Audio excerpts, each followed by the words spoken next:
Το όρος Σινά βρίσκεται στην έρημο της Αιγύπτου, στο νότιο μέρος της Χερσονήσου του Σινά και βρέχεται από την Ερυθρά θάλασσα. Είναι ένα από τα υψηλότερα βουνά της Χερσονήσου και βρίσκεται σε υψόμετρο 2.285 μέτρων. Το όρος Σινά είναι ιδιαίτερο μέρος. Ακριβώς εκεί, σύμφωνα με την παράδοση, ο Θεός εμφανίστηκε στον προφήτη Μωυσή μέσα στη φλεγωμένη και μη καιωμένη άφλεκτη βάτο.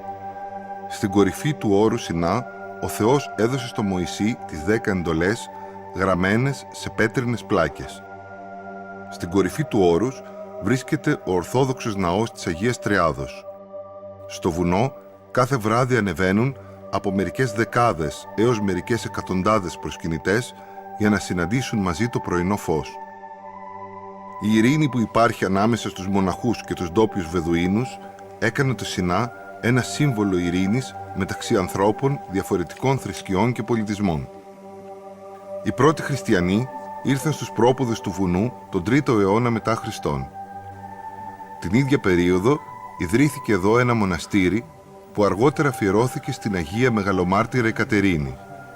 Περισσότεροι από 1000 Άγιοι του όρου Σινά τιμώνται από την Εκκλησία.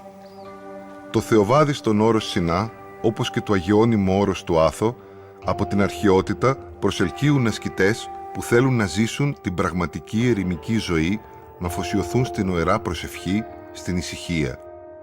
Το Σινά συνδέεται με αόρατους πνευματικούς δεσμούς με το Άγιον Όρος.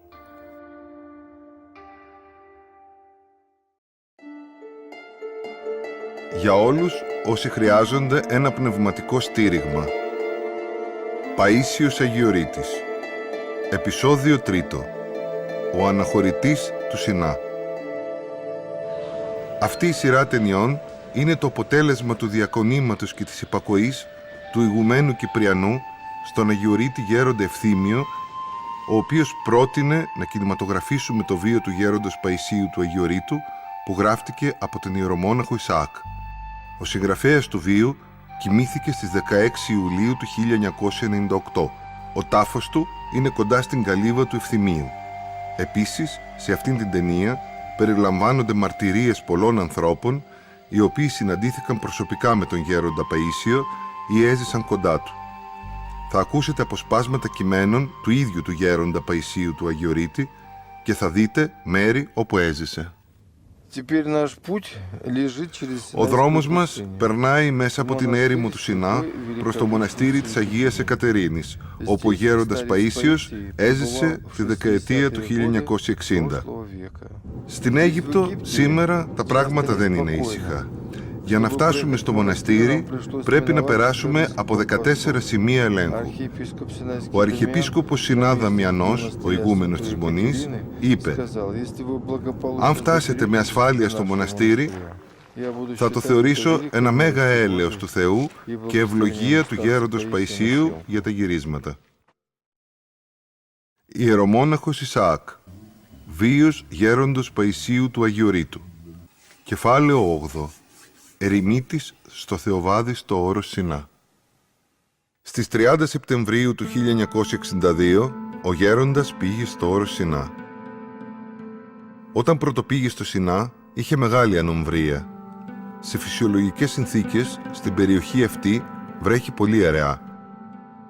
Την χρονιά εκείνη ήταν ιδιαίτερα αισθητή η έλλειψη νερού, γιατί είχε 3,5 χρόνια να βρέξει. Ένα καραβάνι ετοιμάστηκε να πάει να κουβαλήσει νερό από μακριά. Ο γέροντας τους είπε: «Περιμένετε, μην πάτε απόψε». Τη νύχτα έκανε προσευχή και έβρεξε πολύ. Όταν κάνω προσευχή για βροχή και βλέπω έστω και ένα σύννεφο στον ουρανό, ακόμα και να μην ρίξει βροχή, δοξάζω το Θεό που παρουσίασε έστω και ένα σύννεφο και με πειράζει η συνείδηση που υπάρχουν μέσα μου πολλά πνευματικά σύννεφα, τα οποία διώχνουν τα σύννεφα του Θεού. Αν ταπεινά ζητούμε το έλεος του Θεού, ο Θεός θα βοηθήσει. Η προσευχή του ταπεινού μαζεύει σύννεφα όταν είναι ανομβρία. Και πάντα να ευχόμαστε η βροχή που θα ρίξει ο Θεός να έχει και πνευματική ενέργεια, να σβήνει την πνευματική πυρκαγιά που έβαλε ο κακός διάβολος στον κόσμο και καίει ψυχές.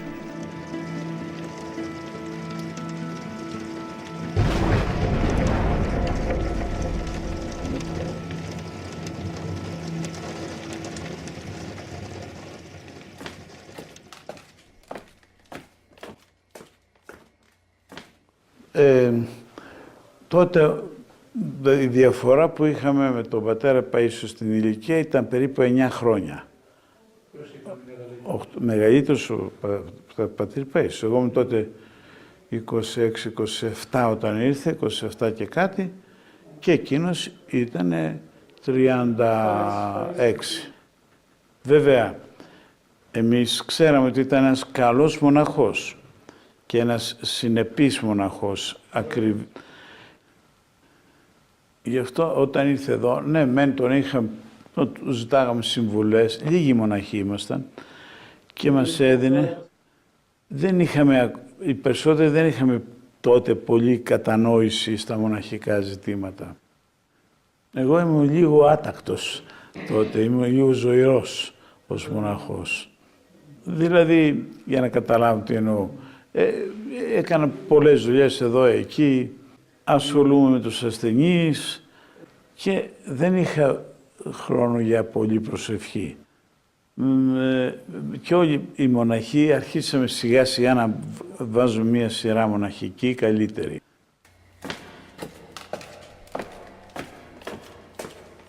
Είχε ένα μικρό κελάκι, πολύ απομονωμένο, στον πύργο, εκεί που άλλοτε φυλάκιζαν τους εξορίστους του Σινά. Γρήγορα μάθαμε ότι ο Παΐσιος, μπαίνοντας στο κελί του, απομάκρυνε αμέσως το στρώμα από το κρεβάτι του και έβγαλε την ηλεκτρική λάμπα που φώτιζε το χώρο. Και όποιος πήγαινε εκεί τον επισκεπτόταν, δεν τους δεχόταν όλους με αγάπη πολύ, τους αγκάλιαζε. Πήγαιναν και νέοι άνθρωποι, έτσι ντυμένοι κάπως παράξενα της εποχής μας, φορούσαν και σκουλαρίκια και στα μαλλιά τους κουτσίδες κρέμοντα. Αυτός τους αγκάλιζε, τους φιλούσε και από την πρώτη στιγμή τους κέρδιζε με το μέρος. Και τους έλεγε με τα ονόματά τους. Καλός ήταν, δηλαδή το θεωρούσε τιμή του που τους επισκεπτόταν αυτός. Από την πρώτη στιγμή τον κέρδιζε τον άλλον, με το μέρος του. Τότε απέφερε τα αξιώματα, ενώ είχε τόσα χαρίσματα και στο μυαλό ήταν πανέξυπνος, στο μυαλό του ήταν πανέξυπνος, απέφερε τα αξιώματα, αμέσως έβαζε μετάνοια. Στο παιδί την ιεροσύνη που διατιμούσε το αξίωμα της ιεροσύνης. Δηλαδή στην πράξη, όχι με λόγια μόνο, στην πράξη μόνο. Γιατί να βάλει ένας νέος μοναχός σε έναν γέροντα μετάνοια. Εντάξει, αλλά ένας γέροντας να βάλει χρόνια στην άσκηση και αρετή και να βάλει μετάνοια στον νέο. Земной поклон. Εδαφιές μετάνοιες. Μεγάλες μετάνοια, στρατές. Αν ήμουν στον κόσμο ιερεύς, δεν θα μπορούσα να κλείσω ποτέ την πόρτα μου. Θα έπρεπε να ανταποκρίνομαι πάντοτε, χωρίς διακρίσεις, σε ό,τι μου ζητούσαν όλοι. Εγώ σαν μοναχός μπορώ να κλείσω και την πόρτα μου, να φύγω και στην έρημο, να εξαφανιστώ και να βοηθώ με την προσευχή αθόρυβα. Για τη δουλειά μου δεν είναι να λύνω τα προβλήματα του κόσμου, αλλά να λέω καμιά ευχή για τον κόσμο. Γι' αυτό δεν έγινα ούτε παπάς, ούτε πνευματικός, για να βοηθάω με άλλο τρόπο.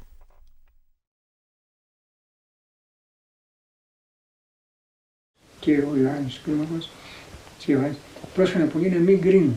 Το θεωρούσε μεγάλο. Και λέει ο Άγιος Ιωάννης Κλίμακος στο βιβλίο του ότι ο μοναχός που προσέχει να μην κρίνει, γιατί πρέπει με ακρίβεια να προσέχει, ή μπορεί να μην κρίνεις με τη γλώσσα σου, να διαζώσεις, αλλά στη σκέψη σου μπορεί να κρίνεις τους πάντα. Περνάει από το κελί ενός μοναχού άλλου και το βλέπει ατακτοποιητό, ασυγύριστο, το αντρικό συμβαίνει αυτό. Και τι λέει με τη σκέψη σου. Δεν τον κρίνει αμέσως, αλλά λέει, κοίταξε αδερφός, ασχολείται με τα μαθηματικά, με την προσευχή, με τη μελέτη και δεν του μένει χρόνος να τακτοποιήσει το κελί του, να καθαρίσει. Και δεν τον κρίνει. Μπορεί να περάσει από το κελί ενός άλλου μοναχού, σπάνιο, αυτό εξαίρεση, αντρικό, να είναι καθαρό, τακτοποιημένο. Και τότε τι λέει πάλι με τη κοίταξε ο αδερφός, όπως έχει καθαρό τον έσω άνθρωπο, έτσι έχει και το περιβάλλον του. Και ούτε γι' αυτό Δηλαδή ούτε τον ένα κρίνει, ούτε τον άλλο. Αυτός έχει φτάσει σε ύψος αρετής μεγάλης, γιατί έχει πολύ αγάπη. Ο γέροντας ονόμαζε τον εαυτό του ο ξυπόλυτος του Θεού και περπατούσε ξυπόλυτος και έβαζε παπούτσια μόνο όταν έβλεπε κόσμο. Ναι, βέβαια, έτσι, σωστό αυτό. Και μάλιστα ήθελε να ασκηθεί, γιατί λέει πόσοι Βεδουίνοι περπατάνε ξυπόλυτοι. Αυτό είναι. Μετά όμως, επειδή έπαθε και αυτή την ασθένεια, ήταν υποχρεωμένος, γιατί πατώντας κάτω στις πέτρες και στους βράχους, ιδίως το χειμώνα, ήταν πάρα πολύ κρύα, σαν πάγο. Σαν μοναχοί θα πρέπει να ζήσουμε τουλάχιστον λίγο κατώτερα από ό,τι στον κόσμο ή τουλάχιστον όπως ζούσαμε στον κόσμο. Όχι να έχω καλύτερα πράγματα από αυτά που είχα στο σπίτι μου. Το μοναστήρι κανονικά πρέπει να είναι πιο φτωχό από το σπίτι μου. Αυτό βοηθάει εσωτερικά τον μοναχό και βοηθάει και τον κόσμο. Τα έχει κανονίσει έτσι ο Θεός να μην βρίσκουν ανάπαυση σε αυτά τα πράγματα οι άνθρωποι. Αν τους λαϊκούς τους βασανίζει αυτή η εξέλιξη, η κοσμική, πόσο μάλλον το μοναχό. Αν βρισκόμουν σε ένα πλούσιο σπίτι και μου έλεγε ο νοικοκύρης «Πού θέλεις να σε φιλοξενήσω για να ευχαριστηθείς, στο σαλόνι με τα επίσημα έπιπλα ή σε ένα στάβλο που έχω με κανένα δυο κατσίκες?» Ειλικρινά σας λέω, εκεί στο στάβλο με τα κατσίκια θα ένιωθα μεγαλύτερη ανάπαυση. Γιατί όταν ξεκίνησα για καλόγερος, δεν έφυγα από τον κόσμο για να βρω καλύτερο σπίτι, να βρω παλάτι. Θυμάμαι, στην κουζίνα είχαν ένα καζάνι μεγάλο και είχαν τη μανέλα για να το σηκώνουν. Με τα ξύλα άναβαν φωτιά για να μαγειρέψουν. Και το νερό το ανεβάζαμε με το μαγκάνι στο αρχονταρίκι. Μερικά πράγματα που γίνονται σήμερα στα μοναστήρια δεν δικαιολογούνται. Είδα σε ένα μοναστήρι να κόβουν το ψωμί με μηχανή. Δεν ταιριάζει. Ο μοναχός αποφεύγει τις ευκολίες γιατί δεν τον βοηθάνε πνευματικά. Στην κοσμική ζωή δυσκολεύονται οι άνθρωποι από τις ευκολίες τις πολλές. Εάν δεν μπορούμε να μιμηθούμε τους Αγίους Πατέρες της Αιγύπτου με τη μεγάλη τους μοναχική ακρίβεια, ας μιμηθούμε τουλάχιστον τις καμήλες, οι οποίες ενώ τρώνε λίγο, σηκώνουν όμως πολύ βάρος και από το πολύ γονάτισμα ροζιάσανε τα γόνατά τους και βαρυφορτωμένες ακολουθούν ταπεινά πίσω από ένα μικρό γαϊδουράκι. Έχουν δε και το εξής τυπικό: τον ευεργέτη τους ποτέ δεν τον ξεχνάνε και του χρεωστούν ευγνωμοσύνη. Και έδειξε αγάπη και εδώ στους ανθρώπους, στους Βεδουίνους.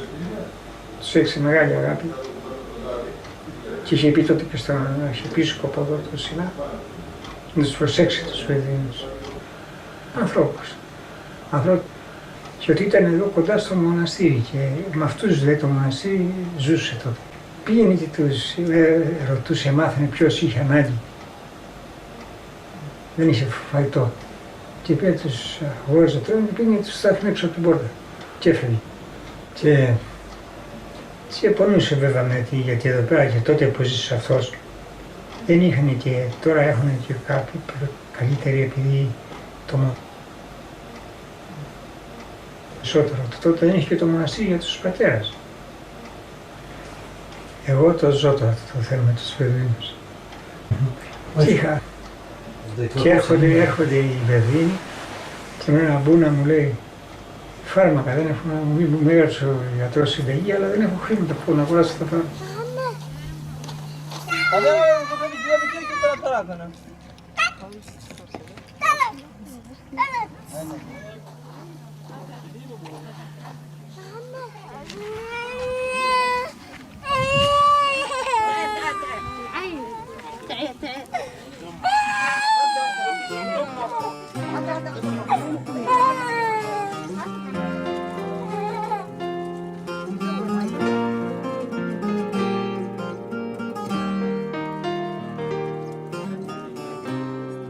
Θυμάμαι και στο Σινά τα Βεδουινάκια που δεν ήξεραν τίποτα από Ευαγγέλιο, αν τους έδινες κάτι, ακόμα και πολύ λίγο να ήταν, θα το μοιράζονταν μεταξύ τους και θα έπαιρναν όλα από λίγο. Και αν για το τελευταίο δεν έμενε τίποτε, θα του έδιναν τα άλλα από το δικό τους.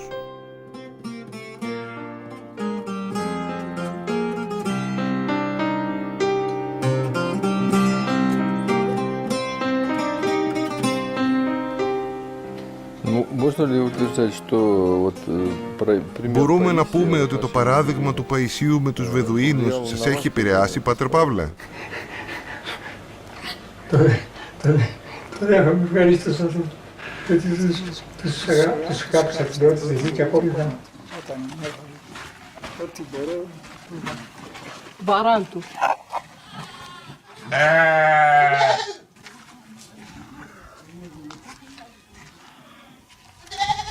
Να πω ένα που είχε και σχέση με μένα τον άτακτο.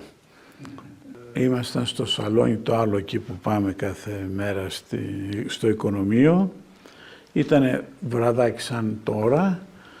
Ήτανε τότε είχε έρθει ο Πορφύριος ο Τρίτος εδώ και ήμασταν μέσα στο σαλόνι και λέγαμε κάποιες ιστορίες και εγώ λοιπόν εκεί, αφού λέγαμε και κάποιες πνευματικές ιστορίες, εγώ έκανα και κάποιες, όχι δηλαδή ήθελα να κάνω μια εντύπωση σε κάποιους Βεδουίνους. Και τι έκανα?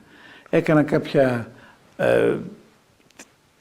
τρικτά, πώς με ταχυδακτηλουργικά έτσι. Εξαφάνιζα ένα κλειδί, ένα μαχαίρι, και τους έκανε εντύπωση, ναι. Αυτά τα έκανα κάποτε στα παιδιά έτσι, για εντύπωση, για τότε που τους δίδασκα και έτσι, σαν αυτό. Και τους έλεγα μετά πώς γίνεται αυτό. Λοιπόν, και απορούσε και ο γέροντας Πορφύριος και ο Άγιος Δικαίος που ήταν και λίγο αφιλής, με κοιτάει αυστηρά. Πολύ αυστηρά. Και μου λέει, τι έκανες χθες το βράδυ? Έψαχνα να βρω τι κακό έκανα. Μήπως είπα τίποτα, δεν ήταν σωστό, μήπως... Ξέρω τι έκανα. 10 λεπτά ακόμη τουλάχιστον, έτσι, ναι. Και μου λέει, βρε δεν τρέπεσαι. Δεν σας αρκούσαν οι ωραίες ιστορίες, που είπαμε και μερικές πνευματικές ιστορίες. Ήταν ανάγκη να δώσει την εντύπωση ότι είσαι μάγος. Γιατί, λέω, για παιχνίδια. Όχι, μου λέει, αυτοί οι Βεδουίνοι είναι απλοί άνθρωποι. Θα νομίζω ότι είσαι μάγος και θα νομίζω εμείς οι χριστιανοί κάνουμε μαγικά. Και θα τα μπερδεύουμε τα πνευματικά και με τα αληθινά θαύματα.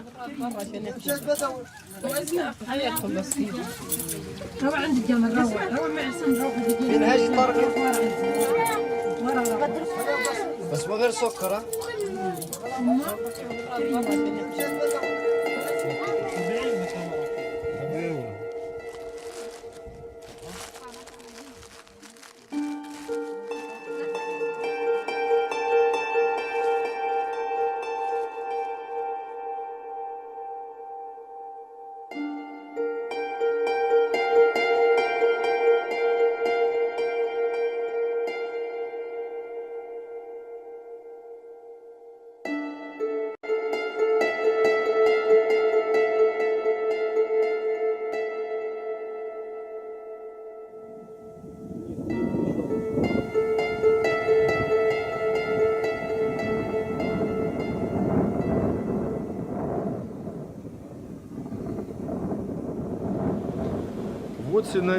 Αυτή είναι η έρημος του Σινά.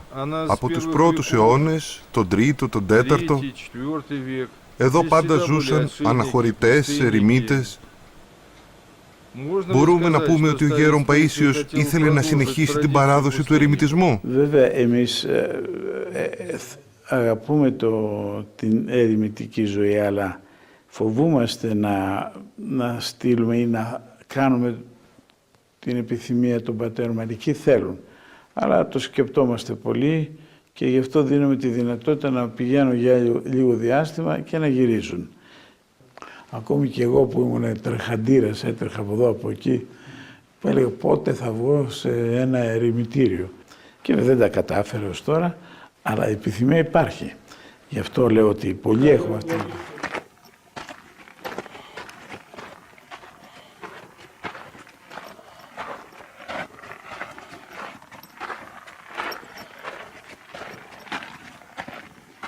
Αγαπούσε ο γέροντας να επισκέπτεται τόπους όπου έζησαν ασκητές. Θαύμαζε τα μικρά ασκητικά σπήλαια. Αλλού σωζόταν μια μικρή στερνούλα, σε άλλα φαινόταν μαυρισμένος ο βράχος από τη φωτιά που άναβαν κάπου για να μαγειρεύουν. Τον ενέπνεαν και τον συγκινούσαν αυτά τα παλαιά ασκητήρια.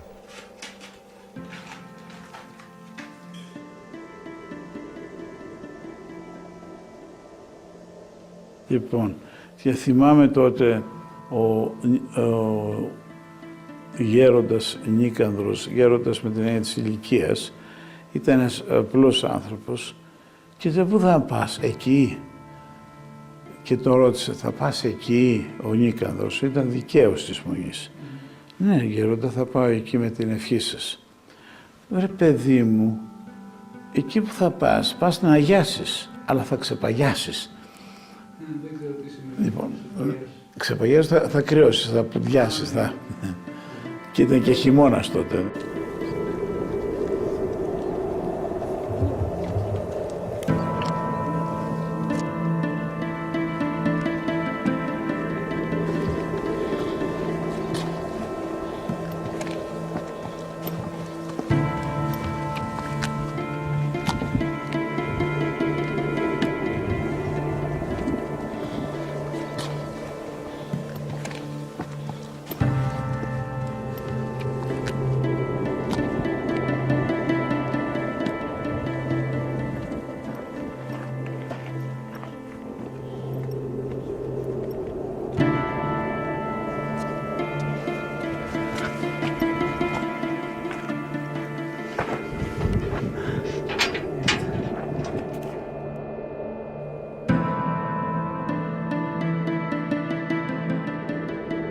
Το απερίσπαστο της ησυχαστικής ζωής στην έρημο πολύ βοηθάει στην προσευχή με τις πολλές του προϋποθέσεις.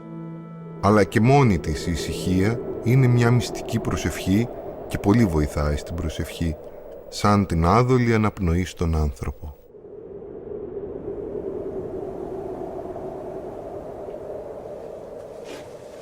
Λοιπόν, ζήτησε από τη σύναξη να πάρει ένα κελάκι στην Αγία Επιστήμη. Τότε αυτό υπήρχε. Αν δεις αυτή την εποχή είναι αυτό το μικρό κελί, 2 μέτρα, 2 επί 2 αυτό, και εδώ δίπλα ήταν η εκκλησούλα. Τίποτα άλλο δεν υπήρχε.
Αδελφέ μου, μη ζητάς τίποτε άλλο στην προσευχή σου εκτός από τη μετάνοια.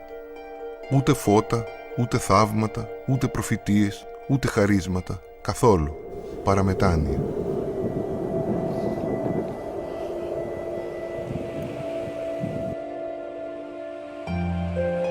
Ο γέροντας ζήτησε ευλογία να μείνει μόνο στην έρημο. Εγκαταστάθηκε στο ασκητήριο των Αγίων Γαλακτίωνος και Επιστήμης. Εκεί, ψηλά λοιπόν, σαν αετός, έστησε τη φωλιά του, έκανε μάλλον την πολεμίστρα του, ο αετός του πνεύματος. Πολύ κοντά, ο Σι Λίθου Βολίν, στο ασκητήριο, είχε μία μικρή πηγούλα. Μάζευε το 24ωρο 2-3 κιλά νερό. Έλεγε ο γέροντας, πήγαινα με ένα τενεκάκι να πάρω νερό για να κάνω τσάι ή να βρέξω λίγο το μέτωπο, λέγοντας τους χαιρετισμούς με ευγνωμοσύνη. Και τα μάτια μου πλημμύριζαν από δάκρυα. Τόσο πολύτιμο ήταν αυτό το λιγοστό νεράκι για αυτόν που ήθελε να ζήσει εκεί στην έρημο. Αλλά και γι' αυτό ο γέροντας το μοιραζόταν με τα άγρια ζώα και τα διψασμένα πουλιά της ερήμου. Η τροφή μου ήταν ένα τσάι με παξιμάδι που το έκανα μόνος μου. Έκανα πέτουρα, λεπτά φύλλα ζύμης και τα ξέραινα στον ήλιο.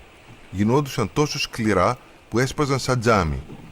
Καμιά φορά έβραζα και ρύζι στουμπωμένο μέσα σε ένα κονσερβοκούτι. Αυτό ήταν και μπρίκι και κατσαρόλα και πιάτο και ποτήρι. Αυτό το κονσερβοκούτι και ένα κουτάλι λίγο πιο μικρό από τη σούπας ήταν όλο το νοικοκυριό μου. Έπινα και ένα τσάι μαύρο για να με βοηθά στην αγρυπνία και έβαζα και μια κουταλιά ζάχαρη παραπάνω που αντιστοιχούσε με άλλη μια φανέλα. Είχα και μια λαξιά χοντρά ρούχα γιατί τη νύχτα έκανε πολύ κρύο. Δεν είχα ούτε φανάρι ούτε φακό, παρά μόνο έναν αναπτήρα για να βλέπω λίγο στο σκοτάδι όταν βάδιζα σε κανένα πέτρινο μονοπάτι με σκαλοπάτια.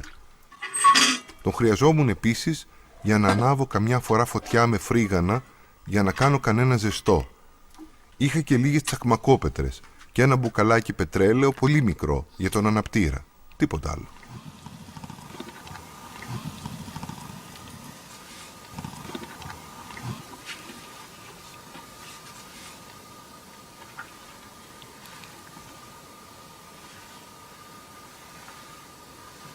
Για εργαλεία είχα μόνο 2 μαχαιράκια από ένα ψαλίδι Singer που το έφερα από την Ελλάδα. Το διέλυσα στα 2, το ακόνισα και το έβαψα με λαδομπογιά πράσινη για να μην αντανακλά τις ακτίνες του ήλιου και θαμπώνει τα μάτια μου. Στην αρχή, για να τελειώσω ένα εικονάκι, έκανα 3 ημέρες. Μετά το τελείωνα σε 11 ώρες. Βρέθηκε τότε σε δίλημμα. Εδώ ήρθα να βοηθώ τους Βεδουίνους ή να κάνω προσευχή για τον κόσμο. Γι' αυτό αποφάσισε να περιορίσει το εργόχειρο με την ελπίδα ότι ο Θεός θα τα οικονομήσει. Την ίδια κιόλας ημέρα τον επισκέφτηκε ένας Έλληνας γιατρός που ζούσε στο εξωτερικό. Εντυπωσιασμένος από το χάρισμα του γέροντα, του έδωσε 100 λίρες λέγοντας «Πάρε αυτά να βοηθάς τους Βεδουίνους, να μην βγαίνεις από το πρόγραμμά σου και αφήνεις την προσευχή».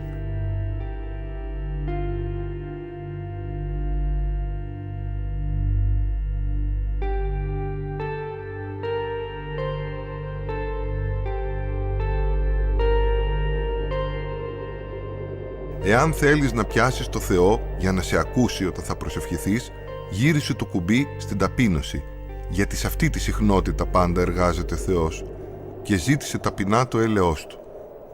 Όταν φουντώσει φυσικά ο θείος έρος μέσα σου, τότε θα πιάνεις το μικρόφωνο σαν τον ερωτευμένο και δεν θα θέλεις να απομακρυνθείς από το κελί σου, εκτός εάν σε διακόψουν ή το επιβάλλει μία σοβαρή εργασία που και για αυτήν ακόμα αδιαφορεί κανείς πολλές φορές. Όταν ήμουν στο Σινά, διηγήθηκε ο γέροντας, είχα 2 πέρδικες. Περνούσα εκείνη την περίοδο κάτι στενοχώριες και έρχονταν τα πουλιά να μου κάνουν συντροφιά και να με παρηγορήσουν. Όπου πήγαινα, μόλις με άκουγαν, έρχονταν κοντά μου. Όταν σκάλιζα εικόνες, ανέβαιναν στους ώμους μου. Μια φορά αρρώστησα για μια εβδομάδα. Όταν έγινα καλά, πήγα στην κορυφή του λόφου, όπου συνήθιζα, και φώναξα τα πουλιά για να τα ταΐσω. Δεν παρουσιάστηκαν. Άφησα το φαγητό και έφυγα.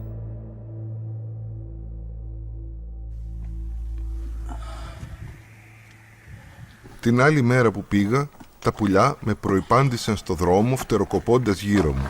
Δεν είχαν φάει το φαγητό τους. Μόλις όμως με είδαν, έφαγαν. Τα άγρια ζώα είναι πολύ φιλότιμα. Συνάντησα φιλότιμο περισσότερο στα άγρια ζώα παρά σε πολλούς ανθρώπους. Καλύτερα να έχουμε φιλία με αυτά παρά με τους κοσμικούς ανθρώπους. Αν θέλεις φίλο αληθινό μετά το Θεό, πιάσε φιλία με τους Αγίους. Αλλιώς με τα άγρια ζώα.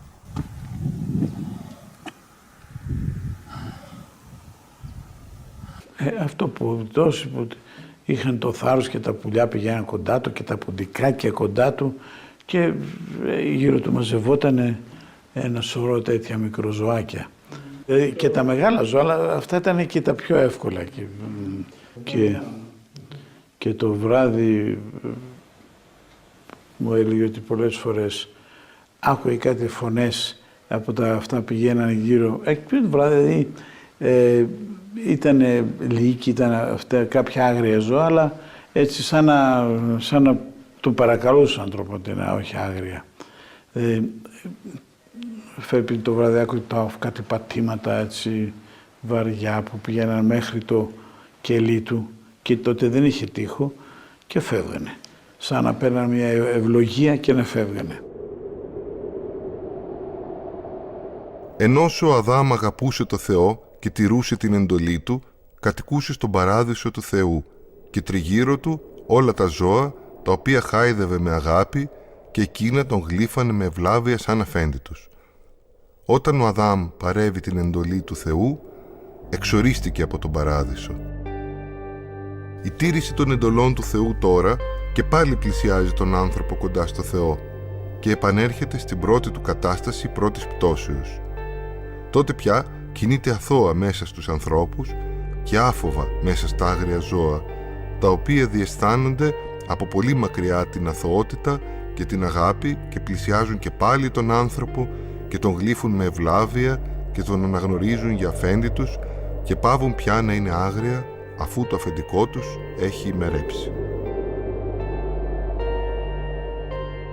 Αγάπησε λοιπόν όσο μπορείς την έρημο και την εξαηλωμένη ζωή και πέταξε όσα μπορείς από τα υλικά σου πράγματα μέσα στις μάντρες των φτωχών.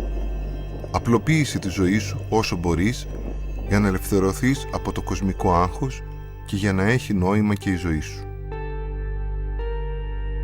Την ημέρα έλεγα την ευχή και έκανα εργόχειρο. Ευχή και εργόχειρο. Αυτό ήταν το τυπικό μου. Τη νύχτα έκανα μερικές ώρες μετάνοιες χωρίς να τις μετρώ. Ακολουθία δεν διάβαζα. Την έκανα με κομποσκίνη. Για να μην με ενοχλούν οι περίεργοι, έκανα με πράσινη λαδομπογιά νεκροκεφαλές σήμα κινδύνου στα βράχια.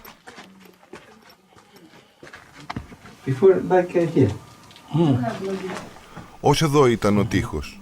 Εδώ άρχιζε η πόρτα. Και εδώ πάνω στην πέτρα ήταν ζωγραφισμένο. Ακριβώς εδώ που τελείωνε η πόρτα, από πάνω ήταν ζωγραφισμένο. Ήταν ζωγραφισμένη μια νεκροκεφαλή και κόκαλα, σαν ενθύμηση, μνήμη θανάτου. Τέτοιες απεικονίσεις έχουν οι μεγαλόσχημοι.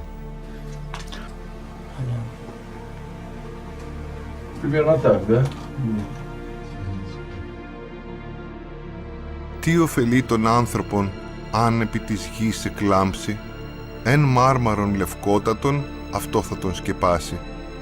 Μηδέν είναι ο άνθρωπος, μηδέ η δύναμής του, μηδέ η φαντασία του, μηδέν η ύπαρξής του, μηδέν το κάλος, η ισχύς, μηδέν η ωραιότης, τα πάντα όναρ και σκιά, τα πάντα ματαιότης. Αρχιμανδρίτης Αδριανός, 1971. Οι κοινοβιάτες με την αδελφική τους συμπαράσταση βαδίζουν πιο σίγουρα από τους ησυχαστάς που είναι μόνοι τους, εάν δεν δημιουργούν σκάνδαλα μεταξύ τους και τρώγονται, διότι με λιγότερη αυταπάρνηση μπορούν να προχωρήσουν πνευματικά, ενώ ο ησυχαστής θα πρέπει να έχει πολλή αυταπάρνηση, να ανοίξει πρώτα τον τάφο του και μετά να αρχίσει το πνευματικό του αγώνα, με πολλή ταπείνωση και διάκριση και με συνεχή προσοχή και αδιάλειπτη προσευχή. Βλέπετε, εδώ είναι μοναχοί θαμμένοι. Μπορεί ως 6 άτομα. Εδώ θάβεται ο μοναχός, μετά από 3 χρόνια γίνεται η εκταφή και το κρανίο μεταφέρεται στο οστεοφυλάκιο.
Άγιε Στέφανε, συγχώρησον τας αμαρτίας ημών, πρέσβευε το Θεό υπέρ ημών.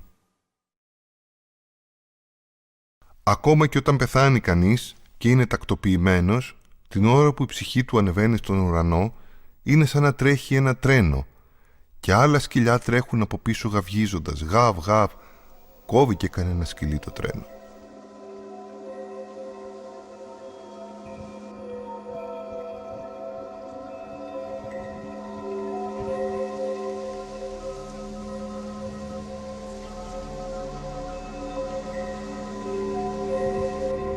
Ο διάβολος δεν πάβει να προσβάλλει τον άνθρωπο, αλλά όταν ο άνθρωπος δεν δέχεται τις προσβολές του εχθρού, τότε καθαρίζει η καρδιά του. Η καρδιά του μετατρέπεται σε καμίνι, σε βάτο καιωμένη, και ό,τι κι αν πέσει με τα μέσα, καίγεται.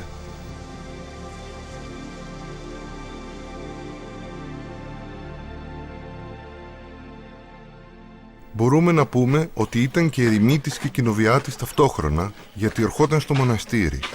Στο μοναστήρι ο πατήρ Παΐσιος κατέβαινε κάθε Κυριακή είτε μία φορά το 15ήμερο. Διάβαζε και έψαινε στη λειτουργία και κοινωνούσε. Αφήκασας ανομίας του λαού σε κάλυψας πάσας τις αμαρτίες αυτών. Κατέπαυσας πάσαν την οργήν σου, απέστρεψας από οργή στη μού σου. Κατέβηκα στο μοναστήρι να λειτουργηθώ. Όταν κοινώνησα, αισθάνθηκα τη Θεία Κοινωνία.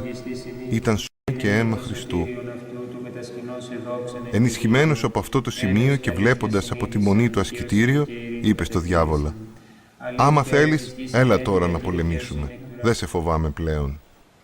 Μας είχε μερικά πράγματα έτσι εντυπωσιάσει από αυτή όταν τον πήραζαν και μας το έλεγε πολύ καλυμμένα πως είχε τον πόλεμο με το διάβολο, πολύ έντονο πόλεμο. Αποφάσισε να ανεβεί στο ασκητήριο και να καθίσει 2 εβδομάδες χωρίς να κατέβει στο μοναστήρι. Ενημέρωσε τους πατέρες για να μην ανησυχούν. Αργότερα διηγήθηκε: «Το τι τράβηξε εκεί πάνω με τον πειρασμό 15 μέρες δεν λέγεται. Δεν μπορείς να φανταστείς. Αυτές τις 15 μέρες αισθανόμουν σαν να ήμουν καρφωμένος πάνω στο σταυρό». Το περιστατικό αυτό συνέβη στο Σινά και μας το διηγήθηκε έτσι ακριβώς, πατήρ Παΐσιος. Ήρθε ο διάβολος και μου είπε: «Μπορείς να πέσεις κάτω και να μην πάθεις τίποτα». Εγώ τίποτα εκεί. Συνέχιζα μια μαύρη σκιά. «Να πέσεις κάτω, συνέχεια, να πέσεις κάτω», μου έλεγε. Εγώ έκανα πως δεν άκουγα. Στο τέλος του είπα: «Κοίταξε να σου πετάξω μια πέτρα». Και πέταξε την πέτρα κάτω. «Εσύ πέρασες ακόμη και τον Χριστό», μου είπε. «Είδες, καλύτερα και από τον Χριστό σκέφτηκες». Ο Χριστός ήταν Θεός, δεν ήταν καραγκιόζης σαν και εμένα που κάθομαι και χαζεύω εσένα. Και αμέσως εξαφανίστηκε. Βρε τον διάβολο, συνέχεια, κανένα τέταρτο, συνέχεια. Γιατί στην έρημο ο πόλεμος με το διάβολο είναι ιδιαίτερα σοβαρός? Γιατί πιστεύω ότι ο διάβολος ξέρει ότι στην έρημο υπάρχουν όσοι δεν τρέχει στην έρημο, τρέχει στην έρημο και πρώτα απ' όλα έχει 2 έννοιες. Είναι καταραμένος να βρίσκεται στην έρημο ο διάβολος και από μια μεριά τρέχει στην έρημο που υπάρχουν ερημίτες για να τους ενοχλεί, γιατί ξέρει ότι αυτοί προσεύχονται υπέρ των άλλων και λόγω της πνευματικής τους καταστάσεως μπορεί να κάνουν σπουδαία πράγματα, θαύματα, να σώσουν τις ψυχές ανθρώπων και να σώσουν και την κοινωνία.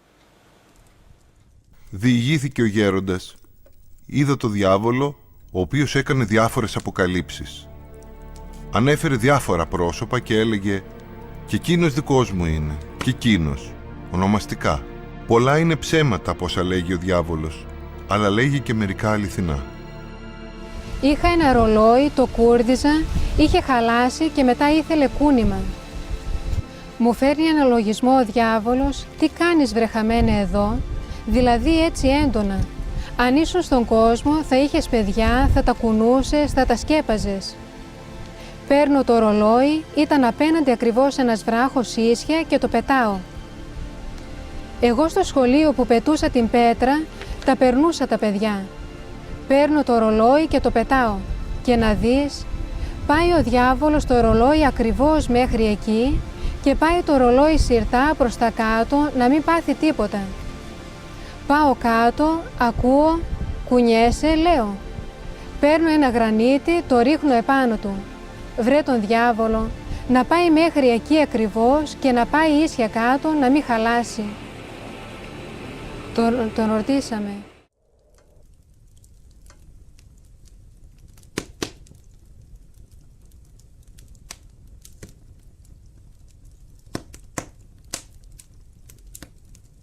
Από την πείρα του περιέγραφε.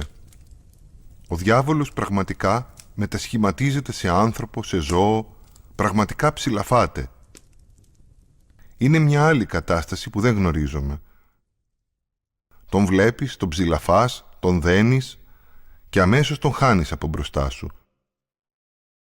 Δεν μπορούμε να πούμε υλοποίηση. Είναι μια άλλη, ενδιάμεση κατάσταση.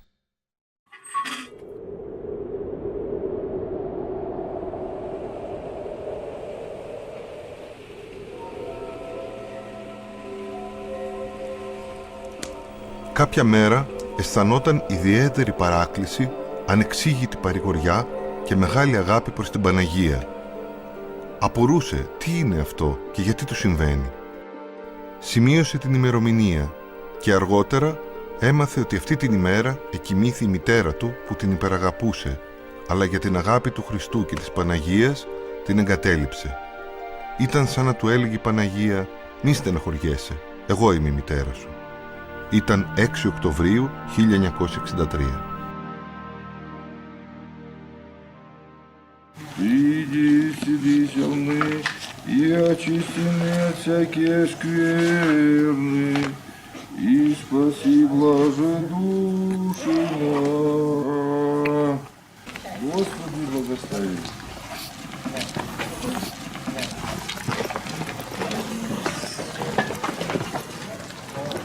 Κάποια Κυριακή πρωί είδε να ανεβαίνουν στην Αγία Κορυφή προσκυνητές. Κατάλαβε ότι θα έχουν Θεία Λειτουργία. Ακολούθησε και αυτός.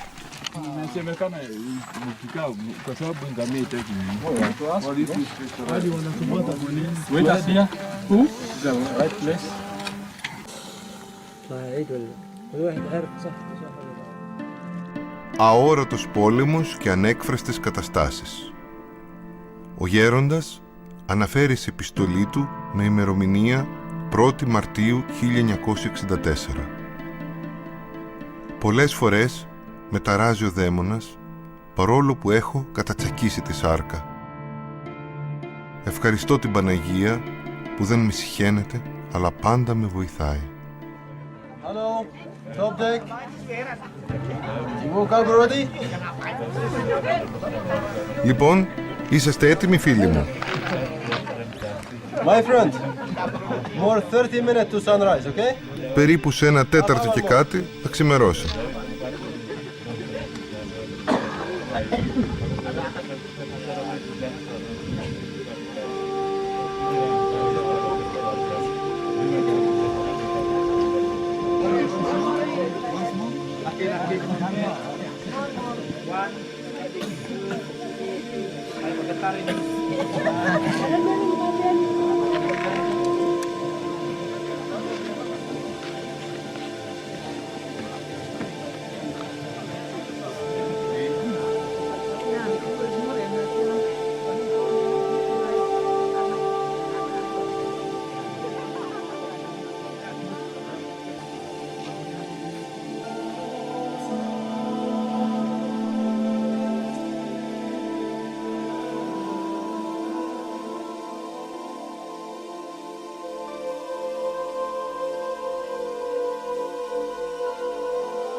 Ευχαριστώ τον καλό Θεό που με φύλαξε, διότι ήταν τόσο δυνατός ο πόλεμος. Μετά από τον αγώνα αυτόν, με αξίωσε ο καλός Θεός να κοινωνήσω στην Αγία Κορυφή, διότι με φύλαξε. Είχα αισθανθεί μια τέτοια χαρά όλη την ημέρα εκείνην, που δεν μπορώ να την περιγράψω. Είχα διαλυθεί από τη μεγάλη αγάπη του Θεού και αισθανόμουν την παρουσία του κοντά μου. Δι' αυτό ο εχθρός διάβολος με πολεμούσε τόσο έντονα, δια να μπορέσει να μου στερήσει την πνευματική αγαλίαση αυτήν, η οποία με έχει φοδιάσει για πολλήν καιρόν. Ο συνεήτης ασκητής ζούσε πλέον ζωή εξαηλωμένη. Η ευχή του ήταν αδιάλειπτη σαν την αναπνοή του και δεν διακοπτόταν ούτε στον ύπνο.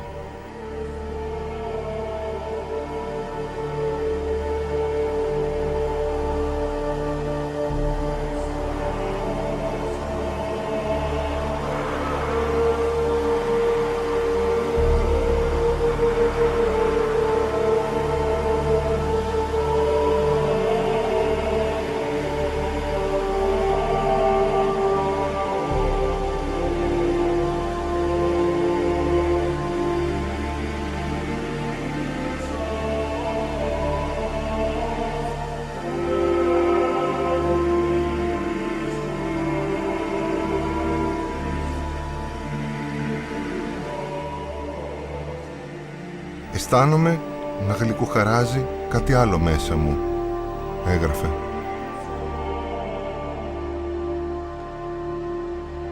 Ενώ ζούσε τέτοια ζωή και χαιρόταν που βρήκε επιτέλους αυτό που αναζητούσε από χρόνια, η υγεία του χειροτέρευε. Αναφέρει σχετικά σε επιστολή του από 1η Μαρτίου 1964. Πάντως βλέπω ότι ο Θεός με κατεβάζει όλο και παρακάτω. Τώρα βρίσκομαι στη Μονή προ μιας εβδομάδος, διότι μου παρουσιάστη άσθμα και επειδή ή το 2000 υψόμετρο, το ησυχαστήριο, υπέφερα πάρα πολύ, παρόλο που βίαζα τον εαυτό μου. Ήταν αδύνατο να μείνω εκεί, διότι μου κρατιόταν η αναπνοή. Τελικά, όταν είδε να επιδεινώνεται η κατάσταση της υγείας του, πήρε την απόφαση να εγκαταλείψει τη γλυκιά έρημο του Σινά με λύπη.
Τα περισσότερα μέσα που χρησιμοποιούν σήμερα οι άνθρωποι για την εξυπηρέτησή τους κάνουν θόρυβο. Αχ, την έχουν παλαβώσει με τους θορύβους την ήρεμη φύση. Την έχουν αλλοιώσει και με όλα τα σύγχρονα μέσα την έχουν καταστρέψει. Παλιά τη γαλήνη υπήρχε. Πόσο άνθρωπος αλλοιώνεται και αλλοιώνει χωρίς να το καταλαβαίνει. Όλοι τώρα έχουν μάθει να ζουν με το θόρυβο. Βλέπεις και πολλά από τα σημερινά παιδιά για να διαβάσουν θέλουν μουσική ροκ. Δηλαδή, περισσότερο τους αναπαύει να διαβάζουν με μουσική παρά με ησυχία. Αναπαύονται στην ανησυχία γιατί υπάρχει ανησυχία μέσα τους. Παντού θόρυβος υπάρχει. Συνέχεια βου βου ακούς. Βου βου για να κόψουν ξύλα, βου για να γυαλοχαρτίσουν, βου για να ραντίσουν με τον ψεκαστήρα. Μια τρύπα πάει να κάνει ο άλλος για να βάλει ένα καρφί και βάζει το βου. Τι να κάνει? Μια τρύπα στο νερό. Και χαίρεται. Το παράξενο είναι ότι καμαρώνει κιόλας. Για να πάρει λίγο αέρα, παίρνει μηχανή με μπαταρία και πάλι βου. Σε λίγο θα κυκλοφορούν οι περισσότεροι με αεροπλάνα. Και ξέρεις τι γίνεται? Η γη απορροφάει και λίγο το θόρυβο. Στον αέρα θα είναι ο Θεός να φυλάξει.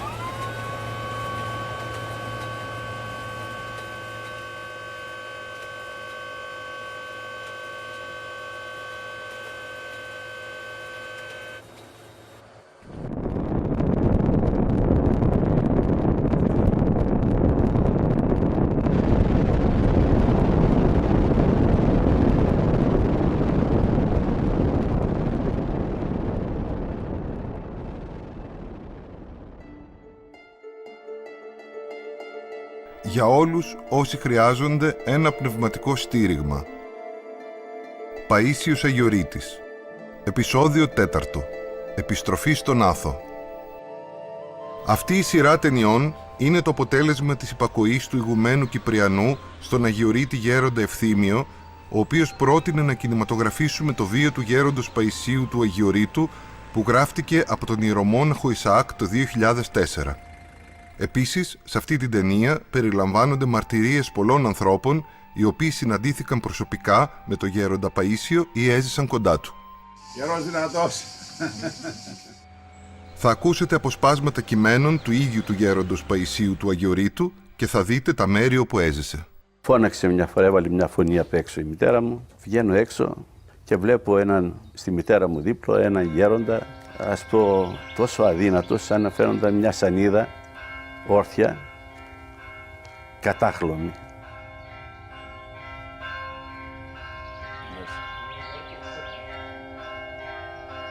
Βγήκα έξω, πήγα κοντά, μ' αγκάλιασε αυτός, τον αγκάλιασα εγώ, αλλά λέω μην μου πέσει κιόλας, είναι τόσο αδύνατος, τόσο λεπτός ήταν.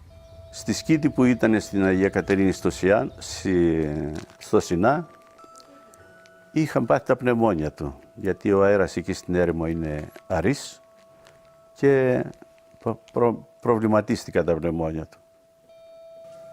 Και τον πήγανε στο νοσοκομείο, στο σανατόριο. Εκεί τον κάνανε την επέμβαση. Του αφαιρέσανε ένα τμήμα από τα πνευμόνια του.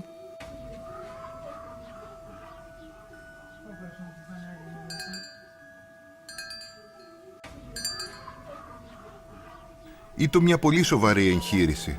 Μου αφαιρέσανε τον ένα λοβό αριστερά, καθώς και λιγάκι από τον άλλον. Μου άφησε και μια αναπηρία στα μάτια. Το μεν δεξί βλέπει πολύ ζωηρά, το δε άλλο που έγινε η εγχείρηση είναι κλειστότερο και βλέπει ταπεινά. Δεν με απασχολεί αυτό, διότι άλλοι έχουν γεννηθεί τελείως τυφλοί. Διάβαζα πριν το πάθος του Κυρίου στην Αγία Γραφή σαν απλή ιστορία, καθώς και τους συναξαριστάς των Αγίων. Τώρα θα τους νιώθω, διότι ένιωσα ολίγους πόνους. Έχω 25 μέρες τώρα που δεν έχω αναπαυθεί.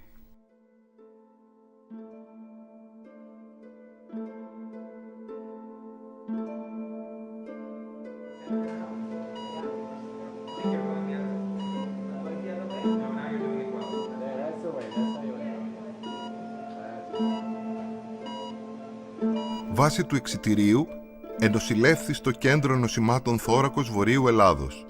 Εισήλθε 4 Αυγούστου 1966 μέχρι 15 Δεκεμβρίου 1966, πάσχων εκ βρογχεκτασίας αριστερού κάτω λοβού.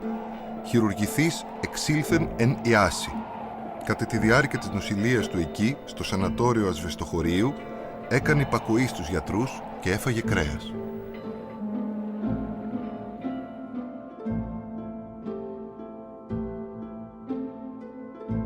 Αλλά ήθελα ορισμένα πράγματα να το ρωτήσω, που ζούσε. Και λέω, γέροντα, πώς μπορώ να προσευχηθώ, να ζητήσω, ας πούμε, να βοηθήσω κάποιον, πώς θα το κάνω αυτό το πράγμα. Και μου λέει, αν θέλεις να βοηθήσεις κάποιον που είναι άρρωστος ή πονάει ή υποφέρει, θα προσευχηθείς και θα ζητήσεις, λέει, θα πεις στην προσευχή σου, Θεέ μου, δώσ' μου ή μοίρασέ μου τους πόνους ή την αρρώστια που έχει αυτός που θέλεις να βοηθήσεις και κάμε τον αυτόν καλά. Κάτι που εκείνη τη στιγμή, μια στιγμή μου πέρασε ένας, ας πούμε, πειρασμός. Γιατί, δηλαδή, να πάρω εγώ τον πόνο για να γίνει καλά. Αυτή είναι, λέει, η προσευχή. Αν θέλεις να βοηθήσεις, έτσι θα κάνεις.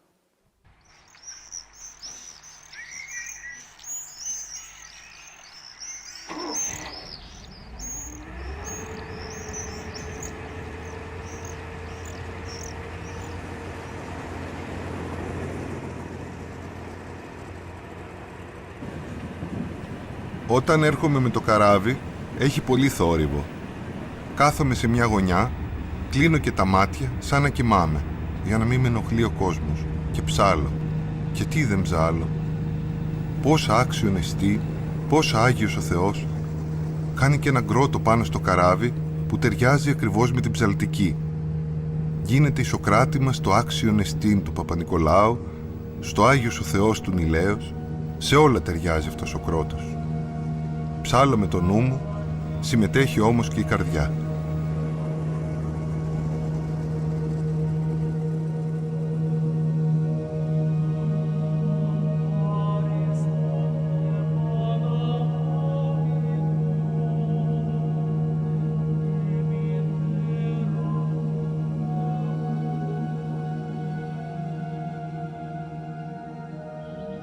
Επανακάμπτοντας στο Άγιον Όρος, ο γέροντας κατευθύνθηκε στη σκήτη των Ιβύρων, όπου βρήκε την καλύβη των Αρχαγγέλων. Το ομόλογο φέρει ημερομηνία 12 Μαΐου 1964. Ο ίδιος, σε επιστολή του από 24 Ιουλίου 1964, αναφέρει σχετικά: «Επήραμε την χάριν του Θεού μια καλύβη στην ερημωμένη σκήτη των Ιβύρων. Έχει όλες τις προϋποθέσεις για μια ησυχαστική ζωή. Από 15 καλύβες κατοικούνται μόνον οι 7. Σάββατο και Κυριακή κάνουμε στο Κυριακό λειτουργίες μόνον. Οι δε ακολουθίες γίνονται στις καλύβες μας. Παρακάλεσα τον Κύριον ούκο λίγον, αλλά βλέπω ότι είναι θέλημά του αυτό.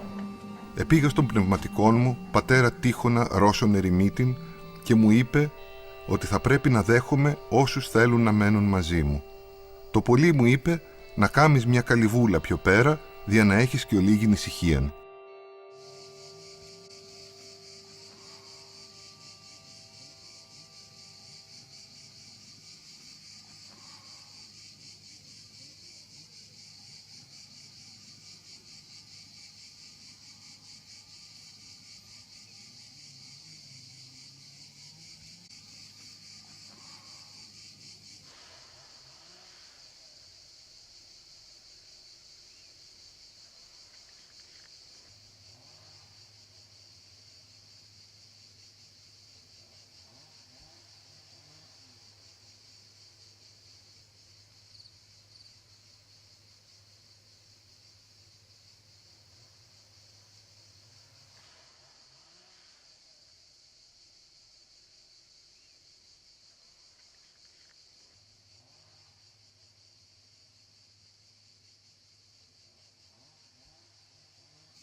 Ο γέροντας είχε γνωρίσει τον Παπατίχωνα την εποχή που ήταν στην Εσφυγμένου. Τώρα τον έκανε γέροντά του. Τακτικά μετέβαινε στο κελί του για να τον βλέπει και να τον συμβουλεύεται. Συχνά τον ρωτούσε ο Παπατίχων: «Πότε θα πάρεις το σχήμα?» Ο μοναχός αντιμετωπίζει την κουρά του στο μεγάλο σχήμα, όπως ο γαμπρός αντιμετωπίζει την ύφη. Πρέπει να είναι πεπισμένος ότι είναι η πιο καλή νύφη από όλες τις νύφες του κόσμου και ότι δεν πρόκειται ποτέ να την απατήσει. Τώρα όμως, μετά από παροτρύνσεις του γέροντός του, δέχθηκε να γίνει η κουρά του και έλαβε το μέγα και αγγελικό σχήμα από τα τίμια χέρια του Παπατίχωνα στις 11 Ιανουαρίου 1966 στο σταυρονικητιανό καλύβι του Τιμίου Σταυρού. Ο γέρον Τύχων, κατά κόσμον Τιμαφέη Γκελινκόφ, γεννήθηκε το 1884 στη Σιβηρία, στο χωριό Νόβαια Μιχάιλοφκα. Σε ηλικία 24 ετών ήρθε στο Άγιον Όρος, όπου πέρασε 60 χρόνια με το μεγάλο άθλο της διαρκούς μετάνοιας και της προσευχής. Για τον εαυτό του ο γέροντας δεν νοιαζόταν καθόλου. Δεν φοβόταν τίποτα, γιατί είχε μεγάλο φόβο Θεού.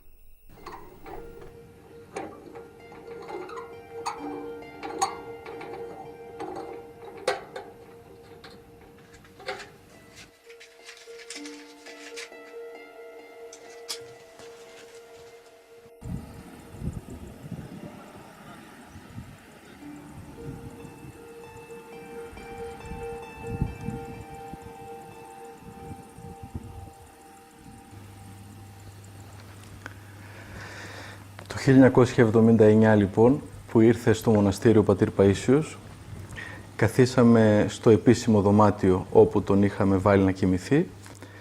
Στο τέλος πήραμε την ευχή του για να φύγουμε, να πάμε να ξεκουραστούμε. Η αδελφότητά μας έχει το τυπικό να έχει την χαμεκητία, δηλαδή κοιμόμαστε κάτω. Ύστερα από λίγη ώρα ύπνου, χτυπάει η πόρτα μου και μπαίνει ένας αδελφός του μοναστηριού, παλαιός αδελφός του μοναστηριού, που εκείνη τη χρονιά είχε πάρει απολυτήριο από το μοναστήρι.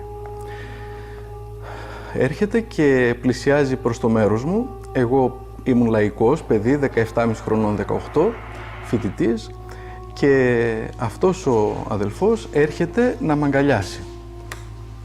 Δεν μ' αγκάλιασε στις πλάτες, αλλά αρχίζει να μ' αγκαλιάζει προς το κεφάλι. Και έτσι πως πάει να μ' αγκαλιάσει, αρχίζουν τα χέρια του και με μαζεύουν, τα μάτια του γίνονται σαν κινέζικα, ας πούμε, ενώ στα αυτιά του μεγαλώνουν και γίνονται αιχμηρά, σαν γαϊδάρο, ας πούμε, έτσι. Και ενώ είναι πολύ όμορφος σαν άντρας, σαν μοναχός, γίνεται πολύ άσχημος, τα μάτια του γίνονται κόκκινα και αρχίζει να με πνίγει και πάει να με φιλήσει. Εγώ φοβήθηκα πάρα πολύ, παιδί ήμουν κιόλας, και αρχίζω και κάνω μετάνοιες και αρχίζω και προσεύχομαι, Πάτερ Παΐσιε, βοήθαμε. Αυτός ο άνθρωπος εξαφανίστηκε.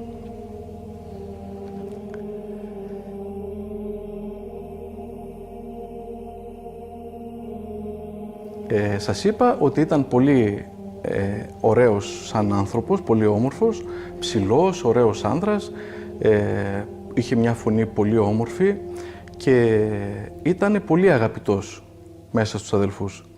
Αλλά μετά έκανε κάποιες πράξεις χωρίς την ευλογία του γέροντος και τελικά έφυγε από το μοναστήρι. Πέρασαν χρόνια και κάποια στιγμή έτυχε να μιλήσω με τον γέροντα, τον δικό μας, τον πατέρα Εμιλιανό, και μου λέει, τελικά παιδί μου, ο τάδε δαιμονίστηκε. Πήρε τη μορφή του δαίμονα. Εγώ έγραψα την ιστορία αυτήν και την άλλη μέρα το πρωί την έδωσα στον πατέρα Παΐσιο.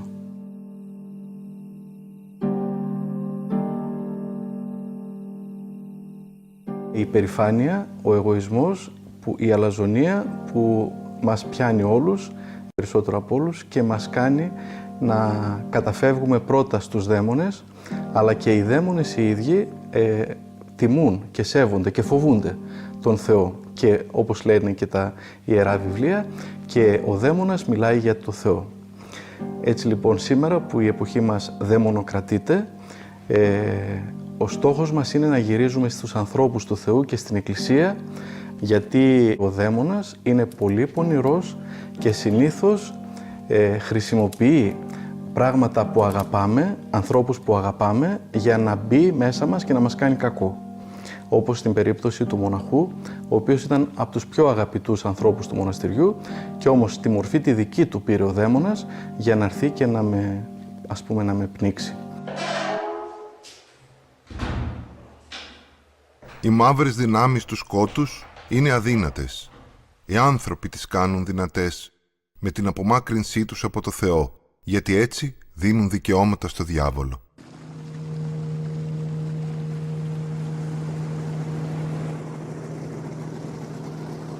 Ο γέροντάς του, ο Παπατήχων, τον συμβούλευσε να πάει στα Κατουνάκια. «Έπρεπε να κάνω υπακοή στον γέροντα», είπε. Στις 30 Ιουλίου 1967 έλαβε απολυτήριο και αναχώρησε για τα Κατουνάκια. Βρισκόμαστε στα Καρούλια, τον πλέον ασκητικό τόπο του Άθο, για ανθρώπους με αυταπάρνηση που ζουν μοναχική ζωή στα κελιά. Εδώ στα Κατουνάκια έζησε μερικά χρόνια ο γέρον Παΐσιος. Εκεί έγραφε. Δεν είχε υγρασία, δεν είχε καθόλου γείτονες, είχε ησυχία και γαλήνη για την ψυχή του και τα άρρωστα πνευμόνια του. Εδώ πέρασε μάλλον τις πιο ευτυχισμένες μέρες της ζωής του, αφού πάντα επεδίωκε την απομόνωση. Δυστυχώς όμως, εδώ έζησε λίγο. Το μέρος αυτό είναι τόσο απομονωμένο που είναι δύσκολο να φτάσουν εδώ προσκυνητές. Ακόμα και αν έρθουν, θα είναι δύσκολο να διανυκτερεύσουν.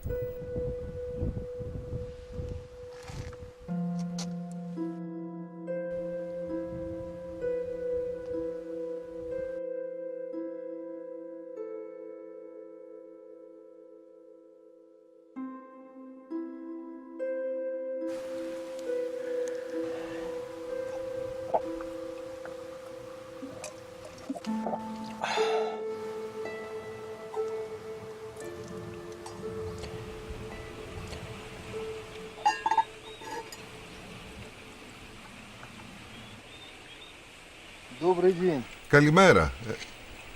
Ευλόγησον. Благослови. Это Είμαι ο ηγούμενος Κυπριανός. Мы вот здесь дошли, это ступеньки Μέχρι εδώ. кончились, и здесь развилка Πάει. вот. Τα σκαλοπάτια τελείωσαν. До Креста Εδώ идти, έχει да? σταυροδρόμι. Μέχρι το Σταυρό πάμε, В общем, еще столько Γενικά здесь. έχετε άλλο τόσο δρόμο να κάνετε. Да. Ναι.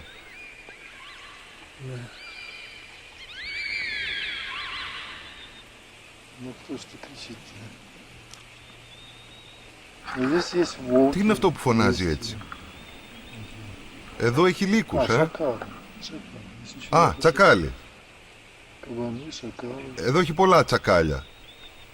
Αγριογούρουνα, τσακάλια. Вот сейчас мы подойдем к этой келье и будем свидетельствовать. Να, τώρα θα φτάσουμε σε αυτό το κελί και θα πάμε να δούμε το μέρος όπου ζούσε στα καρούλια ο γέρον Παΐσιος.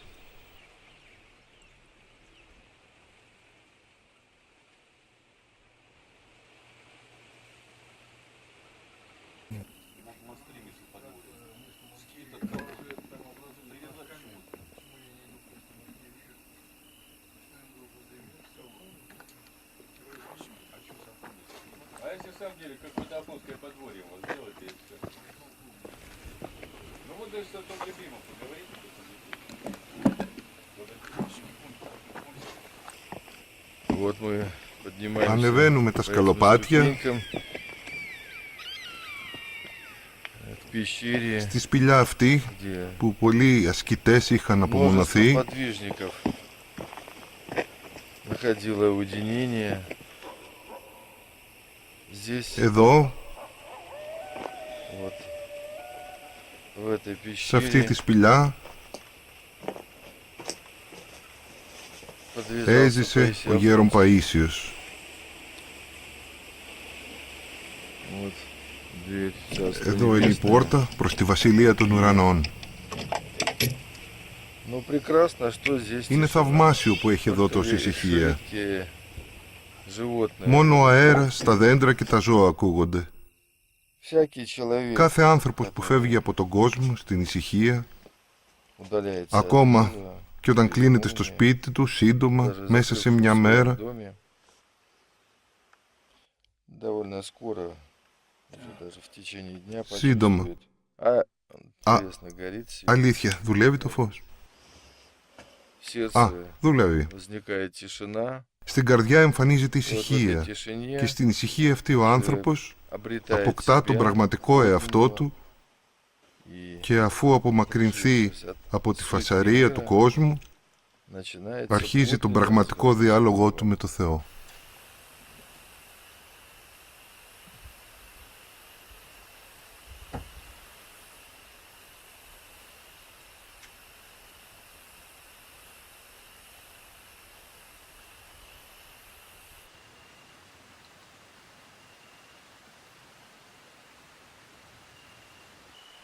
Κάποτε διηγήθηκε, ενώ έλεγα την ευχή τη νύχτα, ήρθε μέσα μου μια μεγάλη χαρά. Συνέχισα να λέω την ευχή και ξαφνικά το κελί μου πλημμύρισε από φως. Ήταν λευκό με μια μικρή απόχρωση προς το γαλάζιο. Η καρδιά μου χτυπούσε γλυκά. Συνέχισα να κάνω κουμποσκίνη μέχρι που βγήκε ο ήλιος. Το φως ήταν τόσο δυνατό, πιο δυνατό από το φως του ήλιου. Ο ήλιος έχανε τη λάμψη μπροστά του. Έβλεπα τον ήλιο και μου φαινόταν το ηλιακό φως οχρό, όπως είναι το φως της σελήνης κατά την Πανσέλινο. Το φως το έβλεπα για πολύ.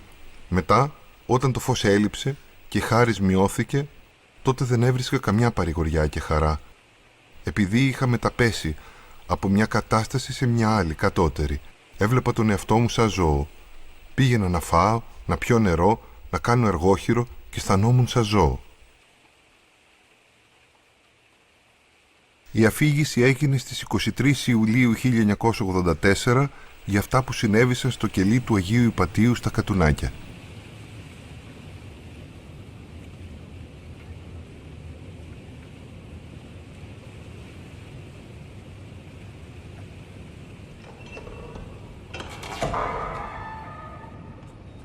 Η ζωή στα κατουνάκια ήταν ήσυχη. Καλημέρα.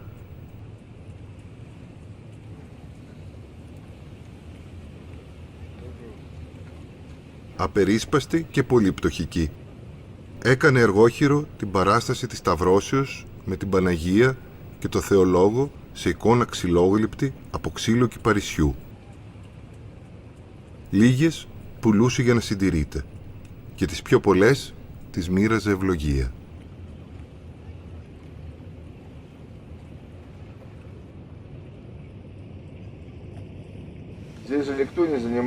Τώρα ασχολείται κανείς με χειροτεχνίες. Κάνουν ξυλόγλυπτα. Να, ο πατήρ Πάμβος από όλο το Άγιον Όρος έρχονται για τα σταυρουδάκια του. Στο Άγιον Όρος έκαναν κάπου λιτανία για την ανομβρία και αντί να βρέξει έπιασε πυρκαγιά. Δεν γίνεται λιτανία σαν να κάνουμε περίπατο. Θέλει να πονέσουμε. Μπορεί να παραμείνει πειρασμός ή μια δύσκολη κατάσταση αν κάνουν καρδιακή προσευχή οι καλόγεροι. Παρόλα τα δύσκολα χρόνια, βλέπω στα μοναστήρια να επικρατεί ένα πνεύμα, να είμαστε χαρούμενοι. Εδώ καίγεται ο κόσμος. Μια φορά, της Παναγίας, σε ένα μοναστήρι είχαν εργάτες. Ολόκληρο συνεργείο, με αλυσοπρίωνα και ξύλευαν το δάσος. Ενώ ήταν ξάστερος ουρανός, ήρθε ένα σύννεφο, έπεσαν κεραυνοί κοντά στους υλοτόμους και έφυγαν με τέτοιο τρόμο, ενώ πήρε το δάσος φωτιά, ούτε καν ειδοποίησαν. Τρόμαξαν να τη σβήσουν αργότερα. Μετά λέμε φταίει ο διάβολος. Δεν φταίει ο διάβολος, αλλά εμείς δεν αφήνουμε το Θεό να μας βοηθήσει. Όταν δουλεύουμε τις αργίες, δίνουμε δικαιώματα και εξ αρχής μπαίνει ο διάβολος. Κρίσον ολίγων το δικαίο υπέρ πλούτων αμαρτωλών πολλήν, λέει ο ψαλμός. Αυτό έχει ευλογία. Τα άλλα όλα είναι ροκανίδια. Πρέπει όμως να έχει κανείς πίστη, φιλότιμο και ευλάβεια και να τα αφήνει όλα με εμπιστοσύνη στο Θεό. Αλλιώς και τις γιορτές θα κουτσοδουλεύει και τις άλλες μέρες θα χαζεύει.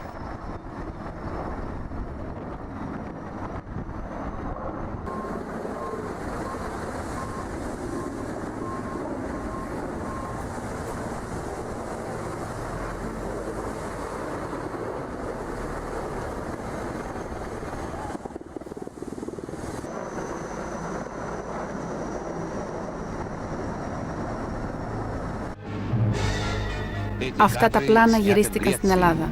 Ο λαός βγήκε στους δρόμους να ζητήσει την παραίτηση της ανακτορικής αυτοονομαζόμενης κυβέρνησης του Αθανασιάδη Νόβα. Αυτές τις μέρες αποφασίζεται αν η Ελλάδα θα συνεχίσει με δημοκρατική πορεία ή αν θα μπορέσει η αντίδραση να αφαιρέσει από το λαό τις κατακτήσεις του. Πονούσε για όλο τον κόσμο. Τα αισθάνθηκα με όλη την ύπαρξή μου τα πάθη του και τη σταύρωσή του και τη φροντίδα του για τη σωτηρία όλου του κόσμου, τη θυσία του για όλο τον κόσμο. Του έλεγαν, γιατί δεν γίνεσαι ιερέας? Θα μπορούσες να βοηθάς τον κόσμο σαν πνευματικός. Και εκείνος έλεγε, μα τι θέλουν, να με περιορίσουν σε μια μικρή ενορία? Για μένα όλος ο κόσμος είναι μικρός, ο πόνος όλου του κόσμου.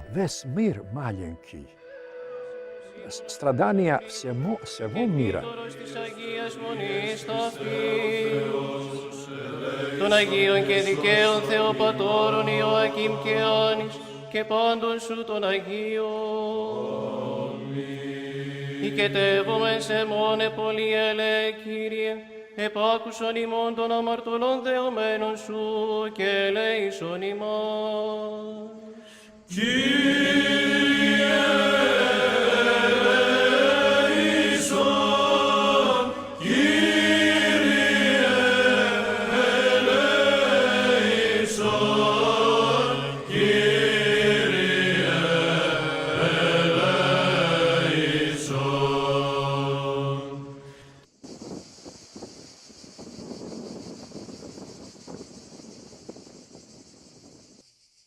Στο μεταξύ, ο γέροντάς του, ο Ρώσος ασκητής Παπατήχων, βρισκόταν στα τελευταία του. Τις τελευταίες 10 ημέρες κάλεσε κοντά του τον υποτακτικό του Παΐσιο, ο οποίος γράφει τα εξής. Αυτές οι 10 τελευταίες ημέρες που παρέμεινα κοντά του ήταν η μεγαλύτερη ευλογία του Θεού για μένα. Γιατί βοηθήθηκα περισσότερο από κάθε άλλη φορά, αφού μου δόθηκε η ευκαιρία να το ζήσω λίγο από κοντά και να το γνωρίσω καλύτερα. Το τελευταίο βράδυ, συνέχεια, επί 3 ώρες, είχε τα χέρια του πάνω στο κεφάλι μου, με ευλογούσε και με ασπαζόταν για τελευταία φορά.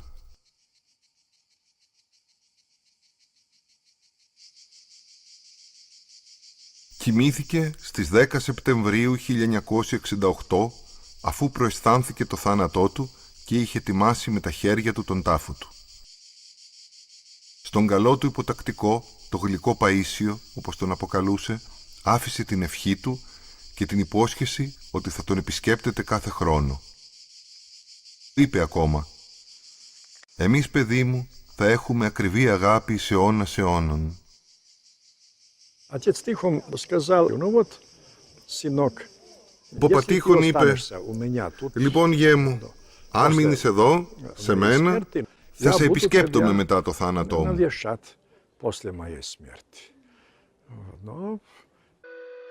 Εξωτερικά, η ζωή του γέροντα στο καλύβι του Τιμίου Σταυρού ήταν περίπου η εξής. Από βραδείς κοιμόταν 2-3 ώρες και ξυπνούσε κοντά στα μεσάνυχτα. Έκανε αγρυπνία και ξεκουραζόταν λίγο το πρωί πριν από το φώτισμα. Την ημέρα, αν δεν είχε επισκέπτες, έκανε εργόχειρο. Σταμποτά εικονάκια και σταυρούς στην πρέσα. Τις υπόλοιπες ώρες μελετούσε, προσευχόταν και απαντούσε στα πολλά γράμματα που ελάμβανε από πλήθος ανθρώπων και που παρακαλούσαν για προσευχή ή ζητούσαν απάντηση σε σοβαρά προβλήματα.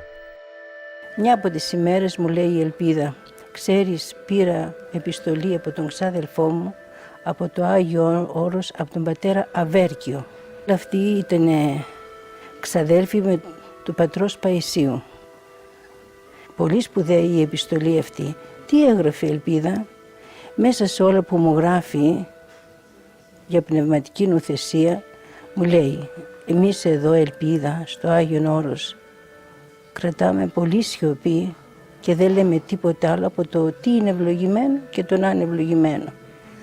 Αυτές οι 3 φράσεις τόσο πολύ με εντυπωσίασαν που τις κράτησα μέσα στην καρδιά μου. Έγραφε επί ώρες την ημέρα και όταν σκοτίνιαζε συνέχιζε με το κερί. Τα γράμματα όμως όλο και πλήθαιναν. Γι' αυτό, κατά το έτος 1977, αποφάσισε να μην απαντά εκτός από επίγουσες και σοβαρές περιπτώσεις. Δεν σταμάτησε όμως να προσεύχεται για όσους έστελναν επιστολές. Αντιθέτως, περιόρισε την αλληλογραφία για να του μένει περισσότερος χρόνος για προσευχή, την οποία και θεωρούσε ως την κυριότερη προσφορά του μοναχού προς τον κόσμο.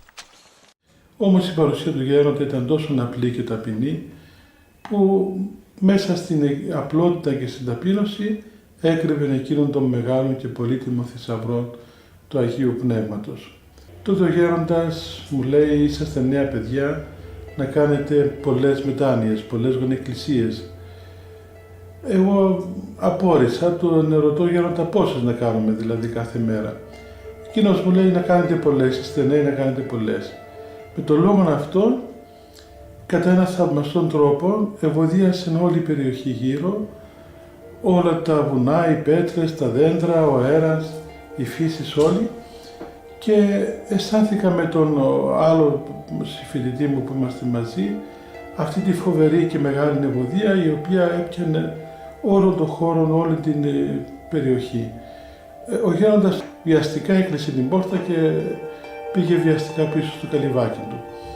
Εμάς όμως μας κυριάρχησε μια μεγάλη χαρά στην ψυχή μας, πλημμυρισμένη η τόποι από την ευωδία αυτή, και τρέχοντας πηγαίναμε προς τις Καριές, μην μπορώντας να σταματήσουμε από τη μεγάλη χαρά που αισθανόταν η ψυχή μας και από την ευωδία η οποία μας συνόδευε. Τότε διαρωτόμαστε τι σήμαινε αυτό το πράγμα.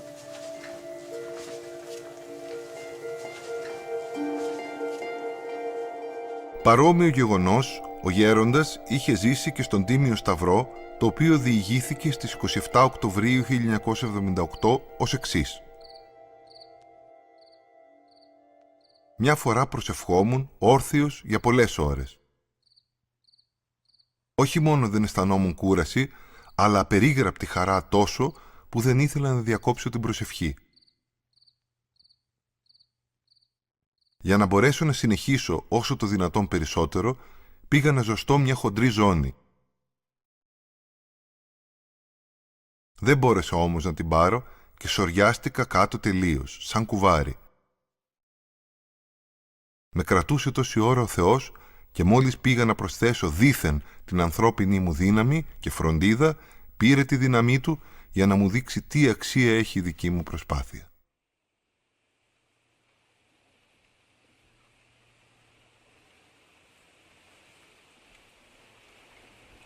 Τον επισκέφθηκε ένας μοναχός πλανεμένος. Είχε βάλει όρο στον εαυτό του να μην πιει ποτέ νερό. Πλάνη είναι φοβερό πράγμα και δύσκολα θεραπεύεται κανείς από αυτήν. Ο γέροντας όμως βρήκε τον τρόπο με τη διάκρισή του να τον βοηθήσει. Διηγήθηκε. Τον κέρασα λουκούμι και νερό. Μου λέγει, εγώ δεν πίνω νερό. Κατάλαβα την πλάνη του. Του λέγω, εγώ δεν σου λέω να πιείς όλο το ποτήρι. Άμα θες, πιες μόνο μια γουλιά. Ήξερα τι θα συμβεί. Γι' αυτό είχα και τον κουβά γεμάτο νερό. Αυτό ήταν. Από τη στιγμή που πήρε το ποτήρι να πιει μόνο μια γουλιά, το ήπιε μονορούφι όλο. Έπειτα ζήτησε και άλλο ποτήρι. Με μανία σαν να καιγόταν, ώσπου στο τέλος κόντεψε να πιει σχεδόν όλο το κουβά. Ο όρος που είχε βάλει στον εαυτό του, ο πλανεμένος, προερχόταν από υπερηφάνεια και φυσικά δεχόταν και δαιμονική βοήθεια για το εγωιστικό κατόρθωμά του. Μόλις όμως έκανε υπακοή και ταπεινώθηκε, σταμάτησε η δαιμονική ενίσχυση και πλέον αδυνατούσε να τηρήσει τον όρο που είχε βάλει.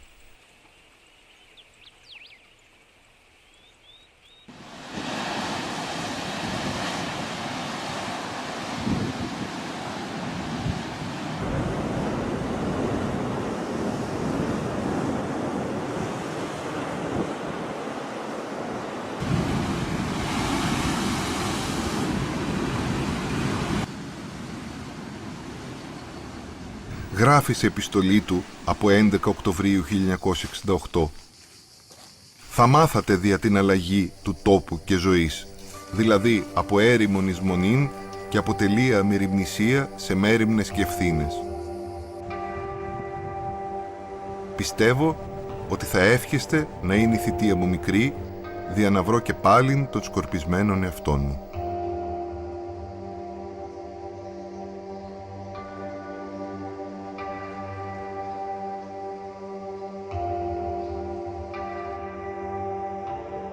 Ο μοναχός είναι φως, φάρος στα βράχια και όχι φανός για τον κόσμο.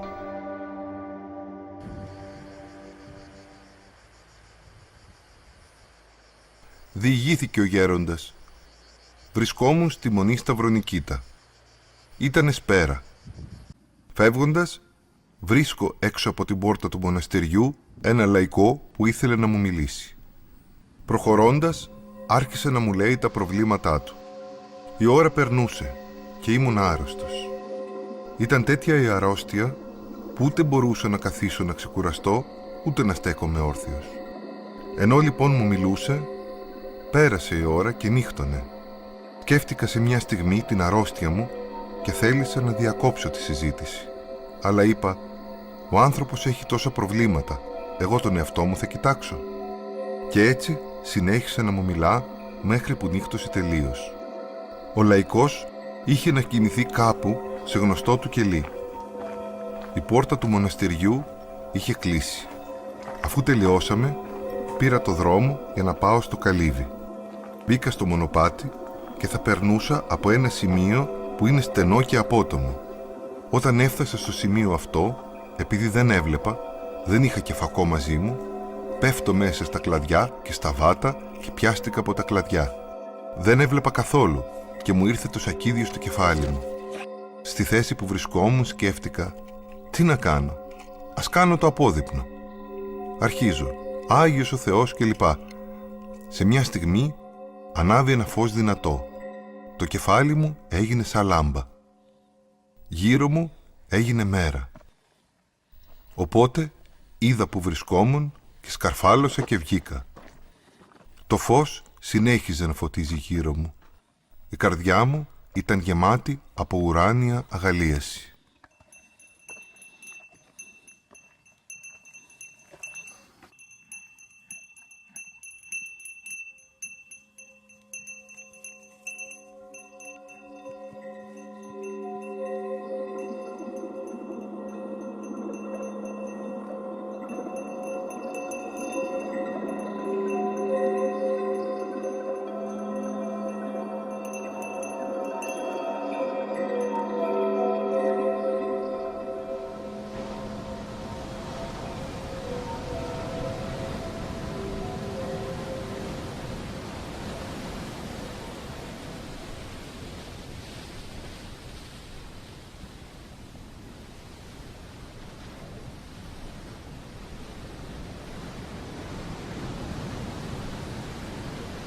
Πράγματι ο γέροντας, αφού βοήθησε να μπει μια σειρά στην νεοσύστατη αδελφότητα, εγκαταστάθηκε για λόγους ησυχίας στην καλύβη του Τιμίου Σταυρού.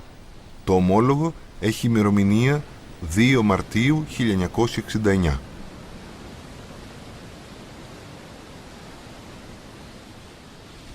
Έγραφε σε επιστολή του από 10 Απριλίου 1969. Τώρα που έχω ελευθερωθεί με τη χάρη του Θεού από τη μονή και βρίσκομαι στη γλυκιά μου ησυχία, να εύχεστε να αφανιστώ μάλλον παρά να εμφανίζομαι. Είναι αλήθεια ότι όταν αφανίζομαι, τότε νιώθω τον εαυτό μου να βρίσκομαι κοντά στον ταλαιπωρημένο κόσμο.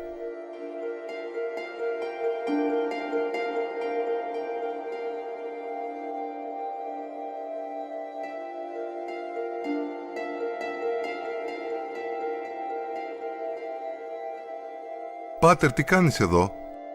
τον ρώτησε κάποιος αδιάφορος. «Προσέχω τα μυρμήγκια να μην τζακώνονται». Σε παρόμοια περίπτωση, που ρωτήθηκε πώς περνά τη νύχτα του, απάντησε «Να, τα καντήλια που είναι στον ουρανό έχω διακόνημα να τα ανάβω κάθε βράδυ», εννοώντας τα αστέρια.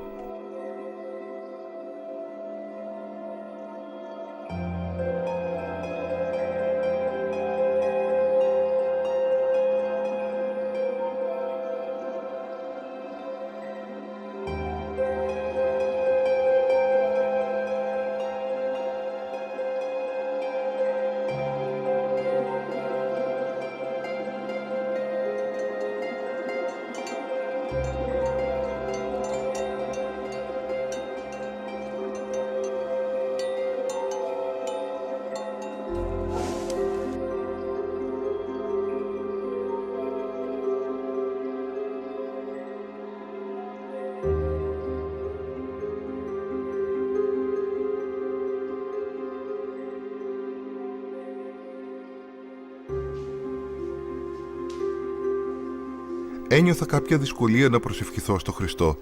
Την Παναγία την έχω σαν μάνα, την Αγία Ευθυμία το ίδιο, τη φωνάζω Αγία Εφημούλα μου. Στο Χριστό ένιωθα δύσκολα, την εικόνα του με φόβο τη φιλούσα, και όταν την ώρα που έλεγα την ευχή έφευγε καμιά φορά ο νους μου από το Χριστό, δεν στενοχωριόμουν. Ποιος είμαι εγώ για να έχω συνέχεια το νου μου στο Χριστό, σκεφτόμουν. Και συνέβη αυτό που θα σας πω. Ήταν βράδυ του Τιμίου Προδρόμου και ξημέρωνε το Αγίου Κάρπου. Νιώθω ανάλαφρος, πούπουλο, καμιά όρεξη να κοιμηθώ. Σκέφτομαι, ας καθίσω να γράψω κάτι για τον Παπατήχωνα να στείλω στις αδελφές. Μέχρι τις 8:30 αγιορείτικα έγραψα ως 30 σελίδες. Αν και δεν ίσταζα, είπα να ξαπλώσω γιατί ένιωσα λίγη κούραση στα πόδια. Παίρνει να φωτίζει. Στις 9 η ώρα, 6 περίπου κοσμικά το πρωί, δεν είχα κοιμηθεί. Σε μια στιγμή, σαν να χάθηκε ο τοίχος του κελιού μου, δίπλα στο κρεβάτι προς το εργαστήριο. Βλέπω το Χριστό μέσα στο φως, σε απόσταση 6 μέτρα περίπου. Τον έβλεπα από το πλάι. Τα μαλλιά του τα ξανθά και τα μάτια του γαλανά. Δεν μου μίλησε. Κοίταξε λίγο δίπλα, όχι ακριβώς εμένα. Δεν έβλεπα με τα σωματικά μάτια. Αυτά είτε ανοιχτά είτε κλειστά, καμιά διαφορά δεν έχει. Έβλεπαν τα μάτια της ψυχής. Όταν τον είδα σκέφτηκα πώς μπόρεσαν να φτύσουν τέτοια μορφή, πώς μπόρεσαν οι αθεόφοβοι να κουμπίσουν τέτοια μορφή, πώς μπόρεσαν να μπήξουν καρφιά σε αυτό το σώμα. Απόμεινα, τι γλυκύτητα ένιωθα, τι αγαλίαση. Δεν μπορώ να εκφράσω με δικά μου λόγια την ομορφιά εκείνη. Ήταν αυτό που λέει «ωραίος κάλλη παρά τους ιούς των ανθρώπων». Αυτό ήταν. Δεν έχω δει ποτέ τέτοια εικόνα του. Μόνο μία κάποτε, δεν θυμάμαι πού, έμοιαζε κάπως.